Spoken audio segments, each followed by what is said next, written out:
कभी सोचा है कि शोक और जलन जैसी भावनाएं इंसान को किस हद तक ले जा सकती हैं? आज हम दो ऐसी ही कहानियों की गहराई में उतरेंगे। एक तरफ एक मासूम लड़का है जिसका दर्द उसे एक अनदेखी दुनिया से जोड़ देता है, और दूसरी तरफ एक कामयाब बिजनेसमैन जिसकी नफरत उसे तबाही के रास्ते पर ले जाती है। रास्ते दो अलग अलग हैं, लेकिन डर एक ही है। तो देखिए, इन दोनों कहानियों की जड़ें दो बहुत ही मजबूत इंसानी जज्बातों में हैं। एक है शोक और दूसरी है ईर्ष्या। एक तरफ किसी को वापस पाने की एक तड़प है, तो दूसरी तरफ किसी से सब कुछ छीन लेने की जिद।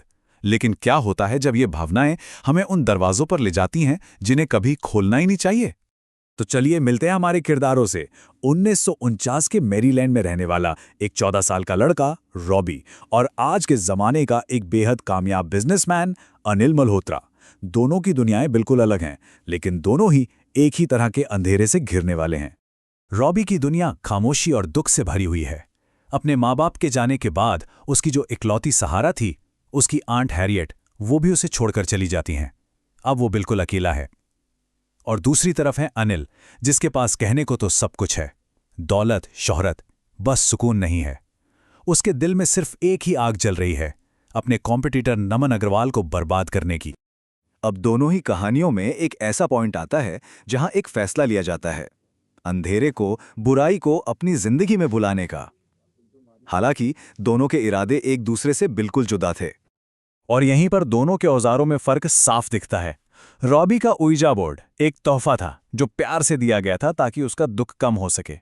वहीं अनिल का नजर का पुतला नफरत की आग में तैयार किया गया एक हथियार था, जिसका एक ही मकसद था, तबाही। एक का इस्तेमाल मासूमियत से हुआ और दूसरे का पूरी तरह से बुरी नीयत से। और यहीं पर खेल का सबसे बड़ा नियम सामने आता है। अनिल को साफ साफ चेतावनी दी गई थी कि अगर डर मन में आया तो ये सारा जादू, ये सारा खेल पलट जाएगा। ये एक तरह की भविष्यवाणी थी, एक ऐसा नियम जिसे अनिल ने अपने घमंड में नजरअंदाज कर दिया। तो बस खेल अब शुरू हो चुका था। जो दरवाजे खोले गए थे, अब उनसे कुछ बाहर आने वाला था। चलिए देखते हैं कि इसके शुरुआती नतीजे क्या हुए। रॉबी के घर में अब अंधेरा धीरे धीरे अपनी पकड़ बना रहा था। पहले दीवारों से खरोचने की अजीब आवाजें, फिर अपनी मरी हुई आंट की फुसफुसाहटें, और फिर तो हद ही हो गई जब उसके शरीर पर अचानक खरोचों के निशान दिखने लगे। ये साफ था कि अब वो उस घर में अकेला नहीं था। दूसरी तरफ अनिल का काला जादू तो कमाल का असर दिखा रहा था। जैसे जैसे नमन बर्बाद हो रहा था, अनिल की किस्मत चमक रही थी। नमन का हर एक नुकसान अनिल का फायदा बन रहा था। उसे लगा मानो उसने तकदीर को अपनी मुट्ठी में कर लिया हो। लेकिन ऐसी ताकतें कब तक किसी के बस में रहती हैं? अब कहानी उस मोड़ पर आ खड़ी हुई जहां दोनों किरदारों के हाथ से बाजी फिसलने लगी थी और डर अब उन पर पूरी तरह हावी होने वाला था। रॉबी के लिए ये मोड़ किसी भयानक सपने के सच होने जैसा था। उसने अपनी प्यारी आंट को एक सड़े हुए, कीड़े लगे चेहरे के साथ देखा, और बस यही वो पल था जब वो बुरी आत्मा उस पर पूरी तरह से हावी हो गई।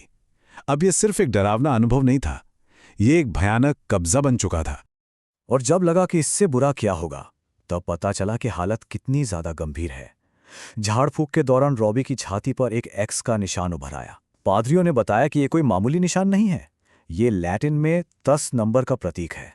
मतलब रॉबी के शरीर पर एक नहीं बल्कि 10 शैतानी आत्माओं ने कब्जा कर रखा था। और अब बारी थी अनिल की। याद है वो अघोरी की चेतावनी? वो अब सच होने लगी थी। उसका सारा आत्मविश्वास टूटने लगा। पहले उस पुतले का अपने आप हिलना, और फिर सपने में नमन का आकर ये कहना कि जादू जरूर पलटेगा। डर अब अनिल के जहन में अपना घर बना रहा था। और फिर वो पल आया जिसने सब कुछ बदल कर रख दिया। जिस पुतले को उसने अपनी नफरत का हथियार बनाया था, उस पर अब दुश्मन की नहीं बल्कि उसकी अपनी तस्वीर थी। जादू पलट चुका था और अब शिकार वो खुद था। तो अब हम पहुंच चुके हैं आखिरी पड़ाव पर। दोनों कहानियों का अंजाम क्या हुआ? उन्होंने जो कर्ज लिया था उसे चुकाया कैसे? रॉबी की आज़ादी बहुत ही हिंसक और दर्दनाक तरीके से हुई। एक आखिरी बहुत ताकतवर एग्जॉर्सिज्म के बाद वो बुराई आखिरकार उसके शरीर को छोड़कर चली गई। वो बच तो गया, लेकिन उसकी याददाश्त से वो पूरा भयानक किस्सा मिट चुका था। उसे कभी पता ही नहीं चला कि उसके साथ हुआ क्या था। पर अनिल का अंजाम बिल्कुल उल्टा था। उसे बचाने वाला कोई था ही नहीं, क्योंकि उसकी तबाही की वजह कोई बाहरी शक्ति नहीं बल्कि उसका अपना डर और उसकी अपनी नफरत थी। उसका सब कुछ छिन गया, कंपनी, पैसा, इज्जत, और वो वापस उसी सड़क पर आ गया जहां से शायद उसने कभी शुरुआत की थी।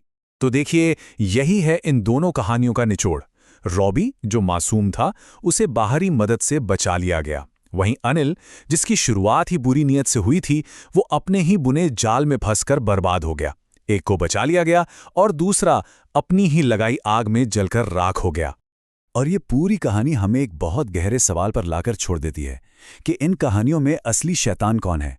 क्या वो अनदेखी ताकतें हैं जिन्हें बुलाया गया था, या फिर इंसान के दिल में बैठा लालच, जलन और नफरत का वो शैतान जो इन ताकतों को एक हथियार की तरह इस्तेमाल करता है?